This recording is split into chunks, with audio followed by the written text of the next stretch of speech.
तुम्हाला वजन कमी करायचं असेल किंवा तुम्हाला डायबिटीस कंट्रोलमध्ये ठेवायचं असेल आणि स्नॅक्ससाठी काहीतरी हलकं खायचं जर तुम्हाला ठरवलं असेल किंवा कधी ना कधी तुमच्या मनामध्ये लाईट भेळ खाण्याचा विचार तुमच्या डोक्यामध्ये आतापर्यंत नक्कीच आला असेल, पण लाईट भेळ खरंच हलकी असते का आणि ती तुमच्या आरोग्यासाठी योग्य आहे का? चला आपण बघूया.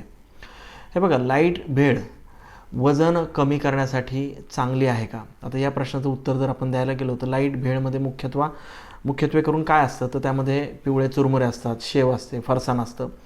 पण खरी गोष्ट अशी आहे की ही लाईट नाही आहे, उलट ती तुमच्या वजन कमी करण्याच्या प्रवासाला थांबवू शकते. कारण यामध्ये भरपूर प्रमाणामध्ये स्टार्च असतात की जे आपल्या शरीरामध्ये पटकन ग्लुकोजमध्ये कन्वर्ट होतात आणि रक्तातील साखरेची पातळी वाढवतात. आता रक्तातील साखरेची पातळी वाढली की शरीरामध्ये इन्सुलिनचं सिक्रेशन वाढतं आणि इन्सुलिन जास्त प्रमाणामध्ये सिक्रेट झालं की तुमच्यामध्ये चरबी जाळण्याची प्रक्रिया थांबते.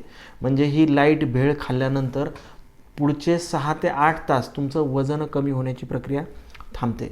आता डायबिटीस असलेल्या लोकांसाठी तर ही अजूनच धोकेदायक आहे. त्याचं कारण म्हणजे चुरमुऱ्यामध्ये जे काही स्टार्च जे ग्लुकोजमध्ये कन्वर्ट होतात आणि रक्तातील साखर अगदी झपाट्याने वाढवतात. त्यामुळे ही भेळ ना वजन कमी करणाऱ्यांसाठी योग्य आहे ना डायबिटीसच्या लोकांसाठीही योग्य आहे. मग जर तुम्हाला संध्याकाळी भेळ खरोखरच खायची असेल किंवा तुम्हाला असं वाटत असेल की आपण काहीतरी संध्याकाळी कुरकुरीत खाल्लं पाहिजे किंवा चवदार काहीतरी खायचं असेल, तर अशा वेळेस लो कार्ब भेळ हा एक उत्तम पर्याय आहे. आता ही भेळ कशी बनवायची तर ते मी तुम्हाला सांगतो.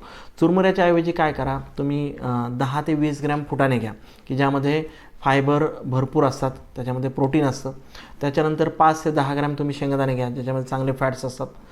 जास्त कार्बोहायड्रेट असलेले घटक आपल्याला टाळले पाहिजे की जसे चुरमुरे, शेव यामध्ये 50% कार्बोहायड्रेट आहेत. आता फुटाणे आणि शेंगदाण्यामध्ये भरपूर भाज्या टाका की त्याच्यामध्ये थोडासा कांदा, टोमॅटो, कोथिंबीर, हिरवी मिरची बारीक चिरून टाका की यामध्ये फक्त 4 ते 8% कार्बोहायड्रेट असतात आणि यामध्ये भरपूर प्रमाणामध्ये फायबर असतं.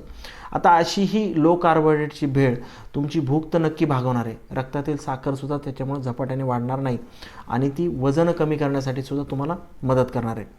तर पुढच्या वेळी तुम्हाला स्नॅक्ससाठी जर भेळ खायची असेल ना, तर ही लाईट भेळ नक्की खा आणि लो कार्ब भेळ हीच निवडा तुमच्या स्नॅक्ससाठी. तुमच्या आरोग्यासाठी चांगली आहे, वजन कमी करण्यासाठी ही खूप उपयोगी आहे आणि डायबिटीस नियंत्रणात ठेवणारी आहे. त्याच्यामुळे तुम्ही हेल्दी खा, फिट राहा. हा व्हिडिओ उपयोगी वाटला तर त्याला नक्की शेअर करा आणि आमच्या चॅनलला सबस्क्राईब करायला विसरू नका. धन्यवाद.